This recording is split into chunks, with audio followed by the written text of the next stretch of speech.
승인을 받아야 한다라고 되어 있습니다. 해서 뭐 앞에서 계속해서 말씀드렸지만 입주자 대표의 의결을 받아야만이 추가 경정 예산을 편성할 수가 있는 것이고 그에 따라서 추가적으로 예산을 쓸 수가 있게 되는 거죠. 이렇게 이해를 해주시면 될 것 같습니다. 그 다음 이제 예산이 이제 성립하지 못했을 때 예산을 어떻게 집행하냐. 앞에서 말씀드린 것처럼 1개월 전에 입주자 대표회의에 제출해서 승인을 받아야 되는 것이 원칙이에요. 하지만 입주자 대표회의에서 이제 검토가 길어진다거나 아니면 뭐 기타 여러 가지 이유들 때문에 제대로 예산 승인을 제때 받지 못했어요. 그래서 다음 연도 1월 달이 되고 2월 달 될 때까지도 못 받는 경우가 가끔씩 보면 있죠. 자, 그와 같은 상황에서 그러면 이제 어떻게 할 것이냐 라고 하는 그와 관련된 규정인데요. 예산이 만약에 입주자 대표회의의 승인을 받지 못했다면 전년도의 실적 범위 내에서 집행할 수 있다라고 되어 있습니다. 실적 범위 내에서. 그래서 이 실적 범위 내에서 집행할 수 있고 예산 범위가 아닌 거죠. 범위 내에서 집행할 수 있고 일단 실적 범위 내에서 쓰고 난 다음에 예산이 성립된 예산에 따라서 요 실적에 따라 집행한 것을 실제로 예산에 따라서 집행한 것으로 이제 인정을 해주겠다라고 하는 그와 같은 내용입니다. 그래서 가급적 예산은 빨리 편성을 해야 되겠지만 예산이 편성되지 않으면 전년도 예산의 범위 내에서 좀 집행을 하다가 예산이 편성이 되면 편성된 예산에 따라서 집행을 하면 된다. 이렇게 이해를 하시면 될 것 같습니다. 56조 세입세출 결산서와 관련된 부분인데요. 2017년도부터 이제 새로이 적용된 부분인 거죠. 물론 이제 그 이전부터 있긴 있었어요. 그 이전에는 예산실적 대조표라고 하는 그런 표현이 있었는데 그것이 이제 세입세출 결산서라고 해서 명칭이 이렇게 변경이 됐고 2017년도부터는 이제 세입세출 결산서, 예산서까지 나옴에 따라서 이제 17년도부터 이제 적용되는 것처럼 보이는 거죠. 그래서 이와 같은 규정에 따라서 관리사무소에서는 세입세출 결산서 를 작성해서 입주자 대표회의에 보고를 하게끔 되어 있고요. 이제 보고사항입니다. 의결사항이 아니고요. 입주자 대표회의는 보고서를 분석하고 그 결과를 입주자 및 사용자에게 공시해야 한다. 이제 공개하도록 요구를 하고 있는 거죠. 그래서 엄밀하게 이제 규정을 따지자면 관리 주체는 입주자 대표회의에 제출해야 되는 거고요. 입주자 대표회의가 입주민들에게 공개를 해야 되는 거죠. 규정상으로 보면.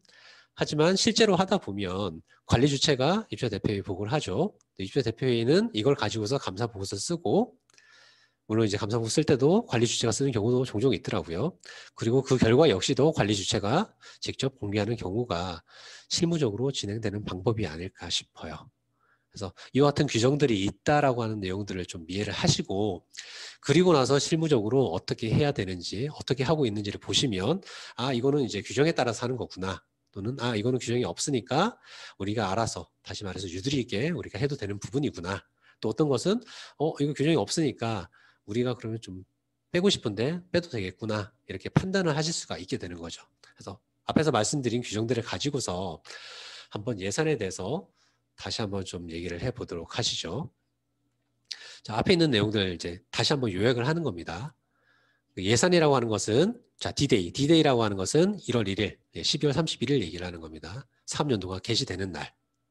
자, 그 날 기준으로 해서 1개월 이전까지 입주자 대표회의에 예산을 제출하고 또 예산 승인을 받는 것이 원칙입니다. 이렇게 받고 나서 이제 D-Day 사업연도가 개시됐어요. 그러면 사업연도 개시되는 시점부터 예산에 따라서 자금을 집행하는 것이 가장 일반적인 방법인 거죠. 그래서 요 앞에서 말씀드렸던 내용들 이제 볼 수 있게끔 좀 정리를 했고요. 예산 편성할 때 포함되어야 될 서류들, 이제 함께 제출해야 될 서류들, 예산 편성 지침, 총칙, 그리고 총계표 및 순계표, 총괄표, 사항별 설명서, 세부 편성 기준, 그리고 기타, 뭐 경비나 청소의 어떤 산출 내역서라든지 아니면 급여 협의된 그런 내용들이라든지 그런 서류들이 이제 첨부되면 될 것 같고요. 개정 과목 장관항 각각 대분류, 중분류, 소분류 이렇게 분류해서 처리한다. 그리고 세입 예산 마찬가지로 장은 이제 관리수익, 관리외 수익, 관항은 개정 과목 기준, 세출 예산 역시 마찬가지로 장은 관리비용, 관리외 비용, 관항은 개정 과목 기준 이렇게 작성을 한다. 이렇게 이해를 해주시면 될 것 같아요. 그 다음 추가 경정 예산 추가 행정 예산은 예산을 승인받은 다음에 입주자 대표의 의결을 받은 다음에 예산을 추가로 이제 편성할 필요가 있을 때, 추가적인 지출이 필요하다고 생각될 때 그때 하시면 되는 겁니다. 추가적으로 지출할 때 추가 경정 예산을 편성을 한다고 했는데 그럼 예산이 좀 덜 써도 될 것 같아요. 그러면 추가 경정 예산을 편성해야 됩니까? 이 질문도 누군가 하셨던 것 같아요. 근데 예산이라고 하는 것은 편성된 예산의 범위 내에서 쓰면 되는 거기 때문에요. 덜 쓴다라고 생각이 드신다 하더라도 추가 경정 예산을 편성해서 굳이 줄이실 필요는 없으세요. 그래서 덜 쓴다 싶으면 그냥 기존 예산대로 그냥 쓰시면 되고 덜 쓴 만큼 그냥 덜 쓰시면 되는 겁니다. 그래서 덜 쓰는 부분에 대해서는 추가 경정 예산 편성할 필요 없습니다. 그 다음 예상치 못한 소액의 지출이라면 저희가 이제 예비비로 이제 지출을 해도 되는 거고요. 그리고 이 예비비가 없다거나 또는 부족하다거나 아니면 예비비로 쓰기가 좀 곤란한 상황들, 그 같은 경우라면 추가 경정 예산을 편성하셔야 될 거예요. 그래서 결정을 하실 때 우리 공동주택, 우리 아파트에 예산이 있는지, 예비비가 있는지부터 좀 생각을 해보시고, 그리고 예비비를 써도 될까 좀 고민을 해보시고, 그리고 나서 그게 어렵다라고 하면 마지막 단계에서 추가 경정 예산 편성을 하시는 게 아마도 순서상 맞을 것 같아요. 그 다음 이제 예산 성립하지 못했을 때, 예산이 성립하지 못했으면 앞에서 본 것처럼 전년도의 실적 범위 내에서 당해연도 예산을 집행하시면 되는 겁니다. 그 다음 세입세출 결산서 3개월 단위로 작성하는 거고요. 입주자 대표에게 보고한 후에 입주자 등에게 공개를 한다. 이렇게 되어 있었습니다. 앞에서 보신 거 다시 한번 요약을 해드린 거고요. 그 다음 세입세출 예산서 예시를 한번 보시면 왼쪽은 이제 세입예산서고요. 오른쪽은 세출예산서입니다. 자, 세입예산서 보시면 관리수익, 관리외수익, 장이라고 했죠. 대분류. 그 다음 그 밑에는 중분류, 소분류, 실계정 과목으로 지금 나와 있는 거죠. 그래서 이렇게 작성하고요. 가로로 보시면 예산액, 이 예산액이라고 하는 것은 입주자 대표의 의결을 받은 예산액 또는 받을 예산액 얘기하는 거고요. 전년도 예산액이라고 하는 것은 전년도에 이제 승인 받은 예산 얘기하는 거고요. 전년 대비해서 당일연도 예산이 얼마나 증가했다, 얼마나 감소했다 이거 표시하는 거고요. 보통 요 예산 증감액을 이제 표시할 때, 나타낼 때 한 물가 상승률 정도, 그 정도로 이제 예산을 증가시키는 것으로 예산들을 많이들 편성을 하시더라고요. 근데 공동주택, 아파트의 상황에 따라서 다 다르기 때문에 뭐 일률적으로 그 기준을 적용하는 것은 아니고 아파트의 상황에 따라서 유도리 있게 하시면 될 것 같고, 또 반대로 어떤 아파트를 가보면 예산액이 전년도 대비해서 이제 더 줄어들어 있는 그 같은 아파트도 분명히 있다는 점 말씀드리고 싶어요. 그 다음 세출 예산서 보시면 마찬가지로 관, 대분류죠. 그 다음 여기는 보면 중분류가 있어요. 중분류, 공용관리비, 일반관리비. 그 다음 소분류가 이제 급여, 재수당이라고 해서 실제 계정 과목, 실계정 과목에 나타나 있는 거죠. 마찬가지로 예산 받은 거 또는 받을 예산, 전년도 예산은 전년도에 받은 예산, 승인받은 예산, 증감액 기재하고 증감률 기재하고 해서 이렇게 작성한다라고 하는 내용이고요. 이와 같은 이제 세입세출 예산서는 공동주택 회계처리 기준에 이제 별지 서식으로 붙어 있는 거예요. 그래서 무슨 말이냐면 예시 서식이라는 얘기예요. 그래서 아파트에서 무조건 이거 따라서 이대로 작성해야 된다? 아닙니다. 반드시 이대로 작성할 필요는 없는 것이고요. 공동주택에서 과거부터 사용하고 있던 그 예시가 있으면 그 예시대로, 그 서식대로 쓰시면 되고, 만약에 없다라고 하면 이 예식을 참조해서 쓰시면 될 것 같고요. 또한 각각의 내용들이 좀 마음에 들지 않는다라고 하면 줄이시면 돼요. 예를 들어 증감률 굳이 우리 필요하지 않을 것 같다라고 하면 그냥 빼시면 돼요. 그래서 이것까지만 작성을 하셔도 되니까 반드시 이 틀, 이 양식에 너무 구애받을 필요는 없다. 이렇게 이해를 해주시면 될 것 같습니다. 그 다음 예산서 작성 사례인데요. 제가 볼 때 이 예산서 작성 사례는 이제 회계사, 그러니까 회계감사를 통해서 이제 보는 사람들은 결과물을 보는 거잖아요. 그러니까 작성이 잘 됐네, 작성이 잘못됐네, 이 정도까지만 저희가 평가할 수 있는 거거든요. 실제로 구체적인 예산서 작성 사례나 방법은 저희 판도라님 그 유튜브나 아니면 그 저희 카페 보시면 이 내용들이 아마 잘 나와 있지 않을까 싶어요. 그 내용들을 아마 좀 참조해 보시는 게 좋을 것 같고, 제가 말씀드릴 거는 실무상으로는 이런 방식으로 예산서를 작성하고 있습니다 정도까지 거기까지 제가 말씀을 드리도록 할게요.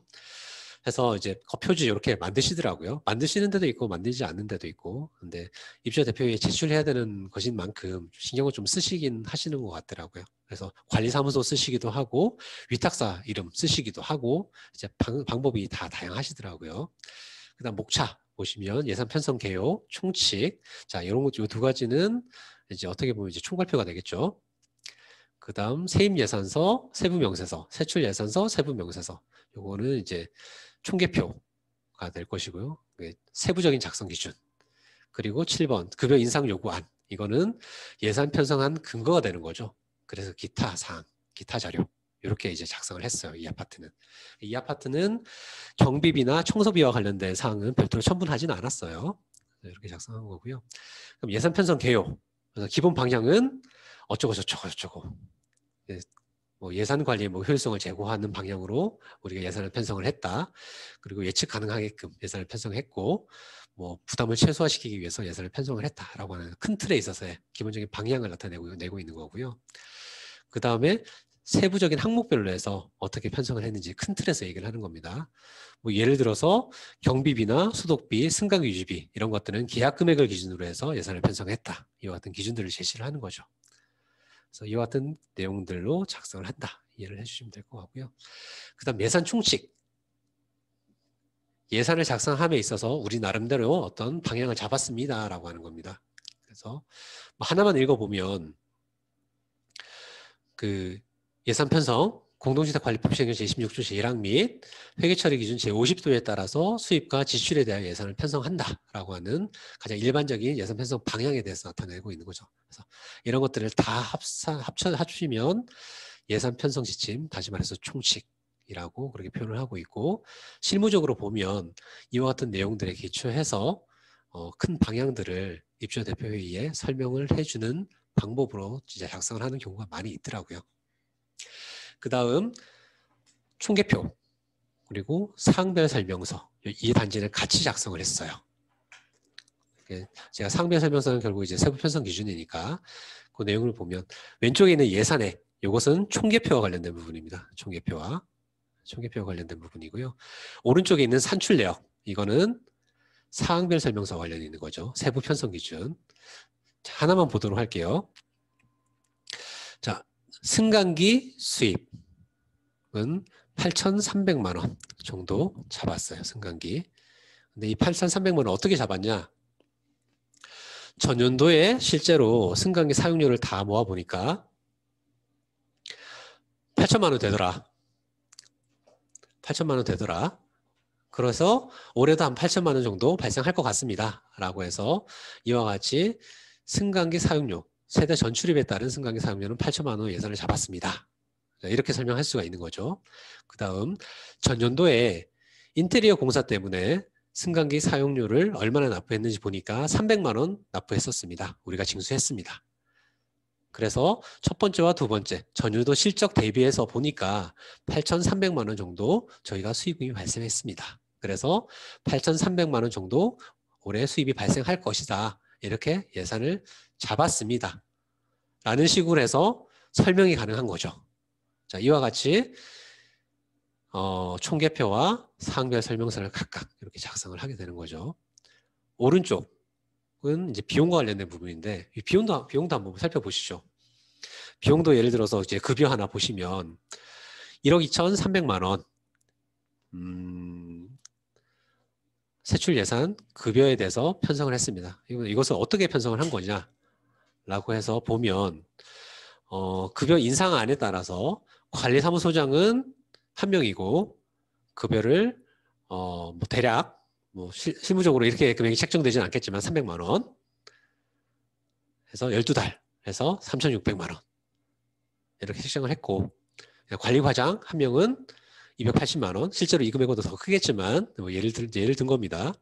280만 원이고 한 명이니까 그리고 12달치 하면 한 3,300만 원 그리고 전기과장 여기 정기과장이 따로 있는 것 같네요. 기전실 직원인 것 같습니다.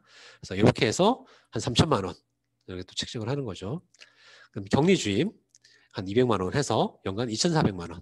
그래서 이거 다 합산하면 1억 2,360만 원, 1억 2,300만 원 정도 나옵니다. 그래서 이와 같은 근거에 따라서 예산을 이렇게 편성을 한 겁니다. 라고 해서 쉽게 설명할 수 있고 또 이와 같이 설명을 하면 입주자 대표 회의에서도 쉽게 수긍할 수가 있겠죠. 따라서 이와 같이 예산액, 그 총계표와 산출내역, 사항별 설명서를 2단지의 경우에는 같이 보여줬는데 이와 같이 같이 보여주니까 한편으로는 좀 더 쉽게 이해할 수 있는 장점도 있는 것 같아요.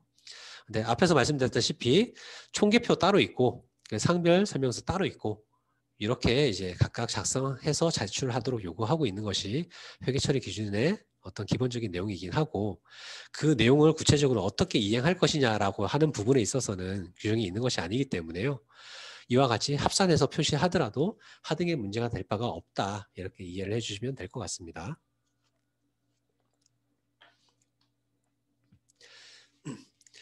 그 다음 세출결산서입니다. 세입세출결산서입니다. 앞에서 본 것은 세입세출예산서였는데요. 자, 양식을 보면 뭐 개정 과목, 장관 항 구분은 동일합니다. 이렇게 동일하고요. 세부적으로 기재하는 내용들이 조금 변동이 있었죠. 당초 예산, 예산액, 증감, 결산액, 차이액 이렇게 되어 있습니다. 그래서 당초 예산이라고 하는 것은 최초로 입주자 대표회의의 의결을 받은 예산. 그러니까 뭐 원칙적으로는 사업연도 개시하기 1개월 전에 받았던 예산, 승인받았던 예산 여기 기재하는 겁니다. 예산액이라고 하는 것은 최종적으로 예산 승인받은 예산. 당초에 예산 받은 금액이 그대로 다 넘어왔다면 같은 금액을 기재하시면 되는 거고요. 최초에 예산 편성 승인 받았는데 추가 경정 예산을 편성해서 추가로 예산을 더 받았다라고 하면 추가 경정 예산 받은 예산액을 당초 예산과 합산해서 여기에 다 표시를 하는 거죠. 그 다음 증감액, 뺀 금액이 되겠죠. 예산액에서 당초 예산을 뺀 금액. 그러면 이 증감액에는 추가 경정 예산으로 해서 증액된 금액만 여기에 표시가 되겠죠.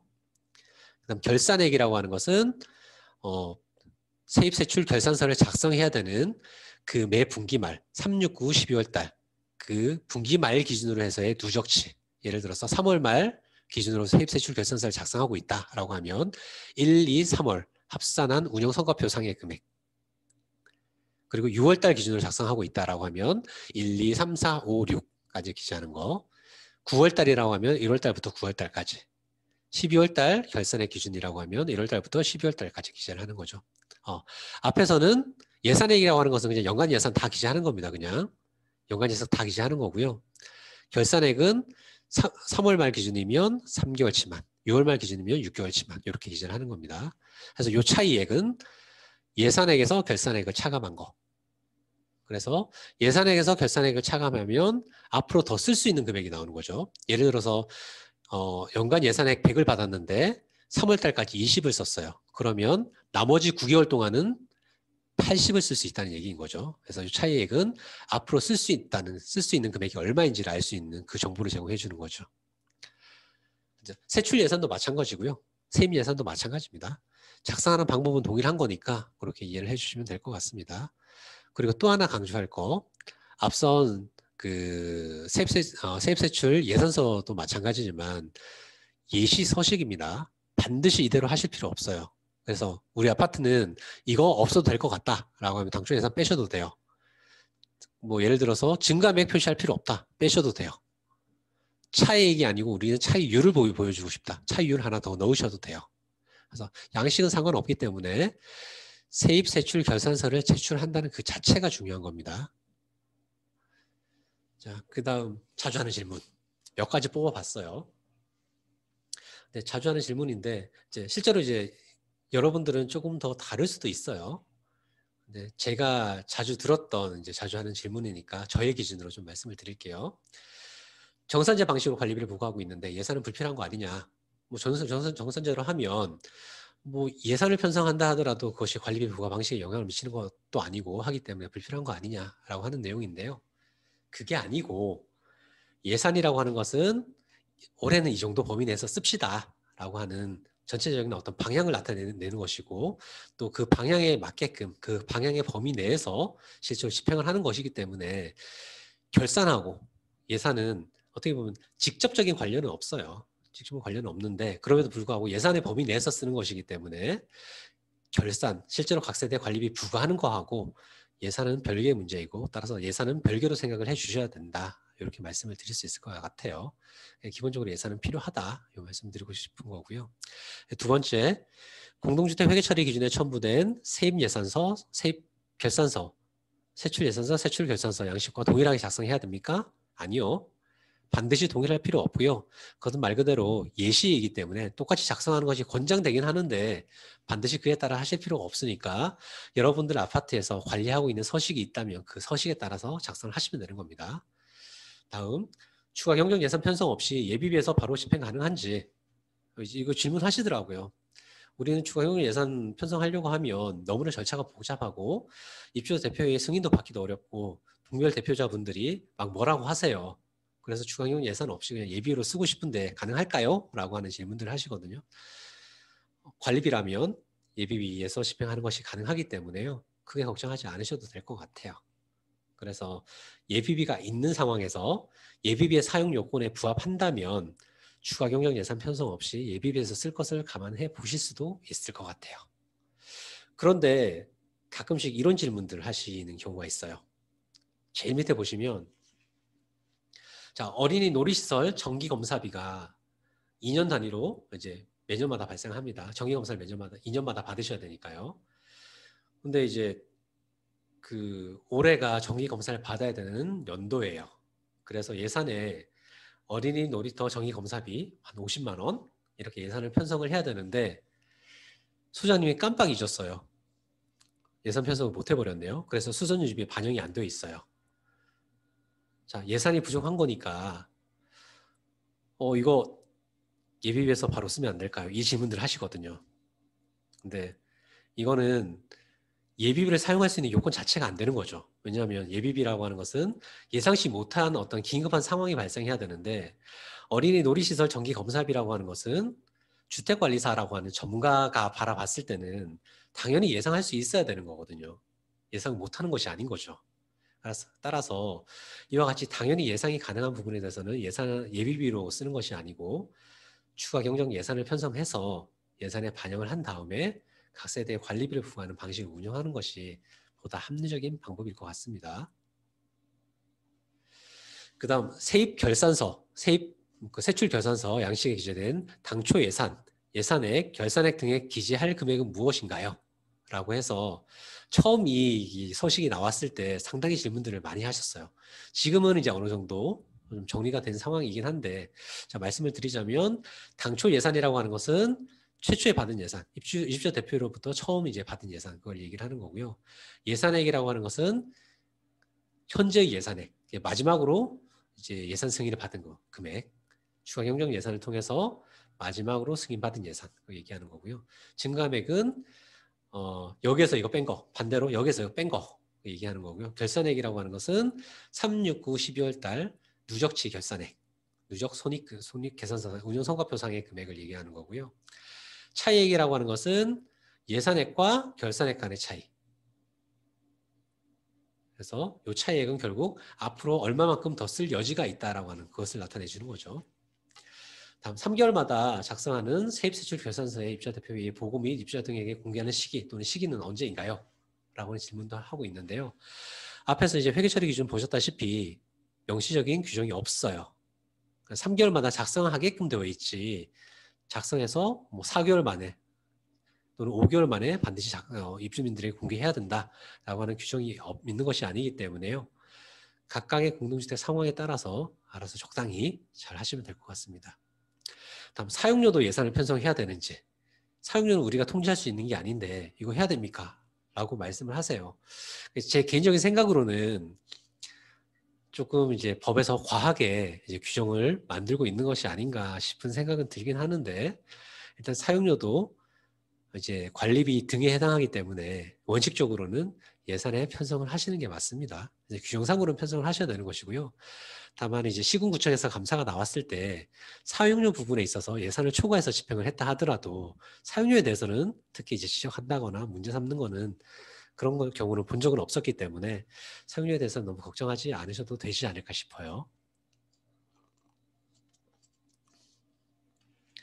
그 다음 이제 지금까지 말씀드렸던 이제 예산에 대해서 말씀을 드렸어요. 이제 결산에 대해서 좀 말씀을 드릴게요. 이제 어떻게 보면 여러분들이 가장 궁금해하는 사항이고 오늘 결산하겠다라고 한 내용이기도 한데 아마 이 내용 듣고 나시면 조금 허무할 수도 있을 것 같아요. 왜냐하면 결산과 관련된 규정이 그렇게 많지가 않거든요. 그래서 하나씩 보도록 하시죠. 공동주택관리법 시행령 26조. 아까 예산도 이 규정에 있었고요. 결산도 이 규정에 있는 겁니다. 의무관리 대상 공동주택의 관리 주체는 회계연도마다 사업실적서 및 결산서를 작성하여 회계연도 종료 후 2개월 이내 입주자 대표에 제출해야 한다라고 되어 있습니다. 그래서 2021 회계연도에 대해서 실제로 이제 관리 운영이 다 마무리되면 2022년 2월 28일까지 입주자 대표 회의에 결산서를 제출해야 된다라고 하는 규정입니다. 결산서의 내용은 이제 뒤에 나올 겁니다. 다음 공동주택 회계처리 기준 41조를 보시면 여기 이제 결산에 대한 내용들, 결산서에 대한 내용들이 나오는데요. 관리 주체는 영 제26조 3항에 따라서 다음 각 호의 결산서를 작성하여 회계연도 종료 후 2개월 이내 입주자 대표회의에 제출해야 한다라고 되어 있습니다. 그래서 결산서의 자료가 크게 5가지입니다.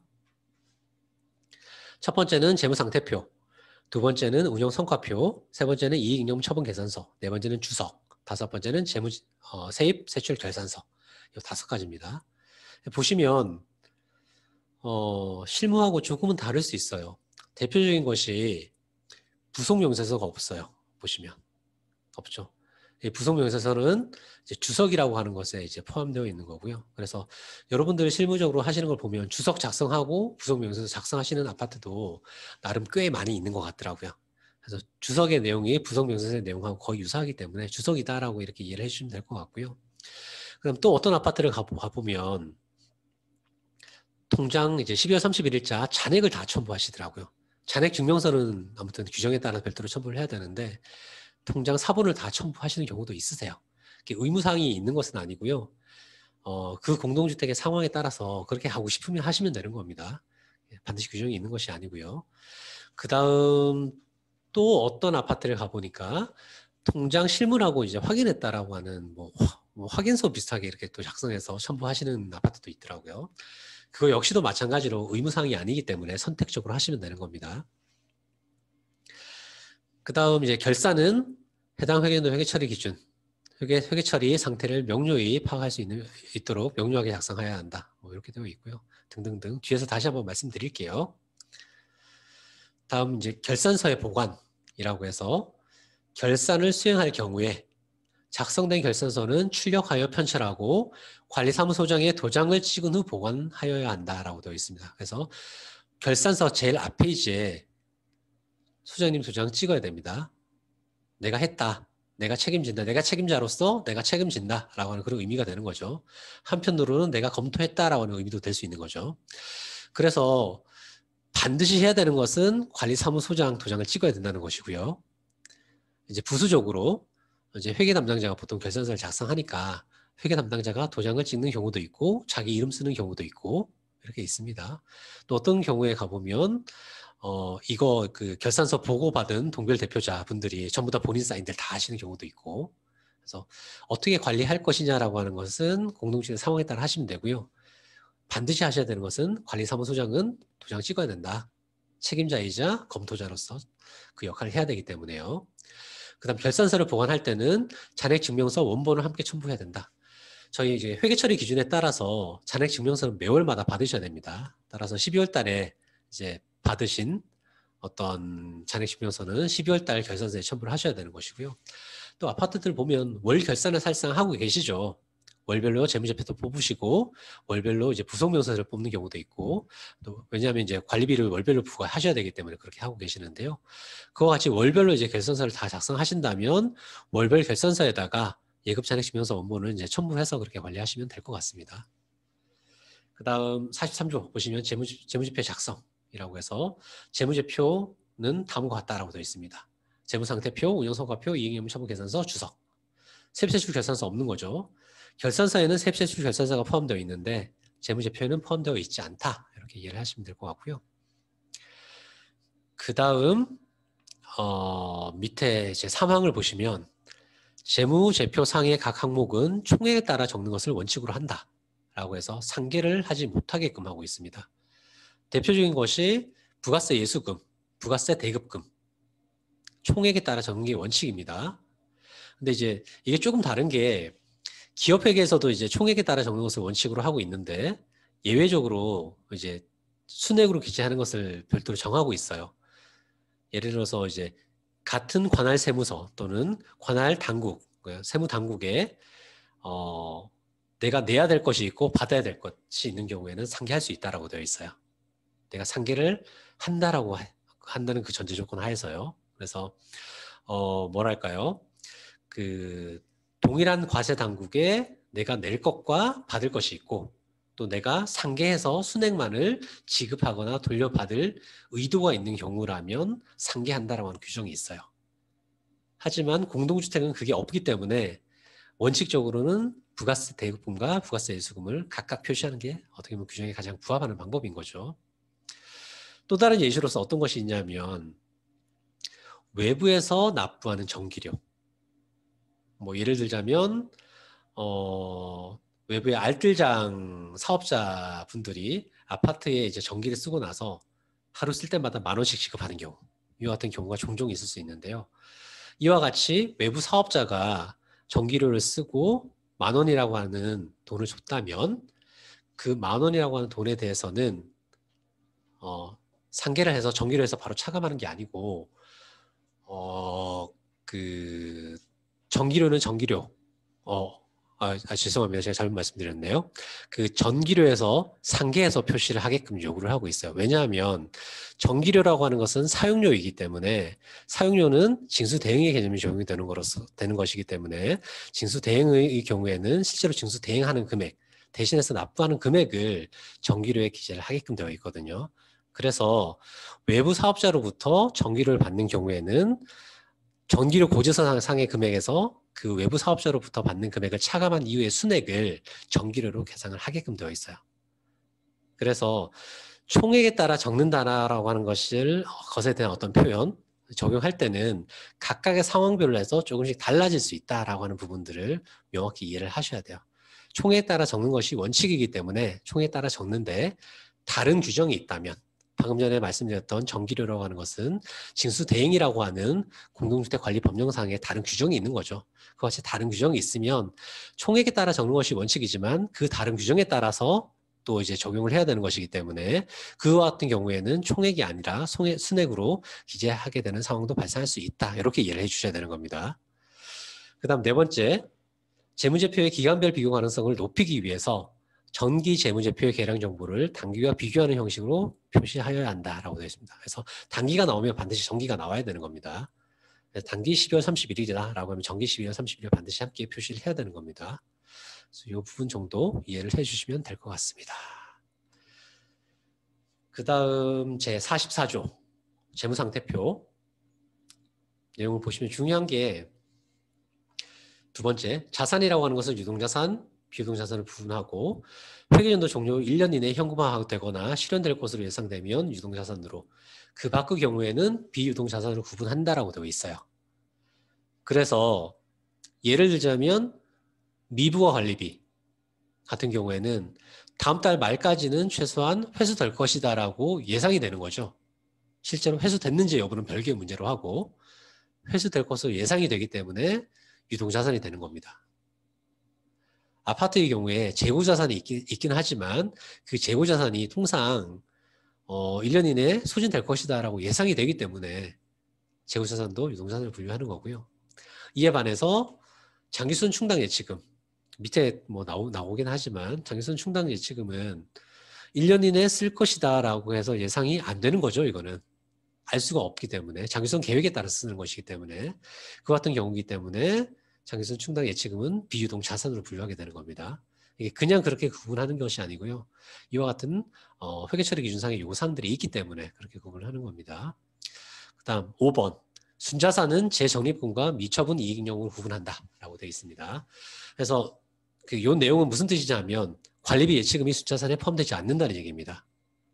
그래서 재적립금이라고 하는 것은 예비비 적립금, 뭐 기타, 뭐 관리비 차감 적립금 여러 가지 적립금을 얘기를 하는 거고요. 미처분 이익잉여금은 현행 이제 관리 규약에 따라서 이익잉여금 처분하면 미처분 이익잉여금은 사실상 없는 것이고요. 단기 순이익만 남아 있겠죠. 그러니까 이와 같이 이제 순자산을 분류하는 거기 때문에 관리비 예치금은 비유동 부채로 분류하는 겁니다. 비유동 부채. 순자산에 포함되지 않는다. 이렇게 이해해 주시면 될 것 같고요. 그 다음 47조 관리 외 수익과 관련된 부분. 관리 외 수익과 관련된 부분에 대해서는 뭐 일반적인 내용의 기재를 하고 있는데 중요한 부분이 입주자가 적립에 기여한 수익, 입주자와 사용자가 함께 적립에 기여한 수익으로 구분해서 운용성과에 표시하게끔 하고 있어요. 관리 외 수익을. 그래서 이 부분이 중요한 사항이라고 이해를 하시면 될 것 같아요. 그 다음 49조 주석.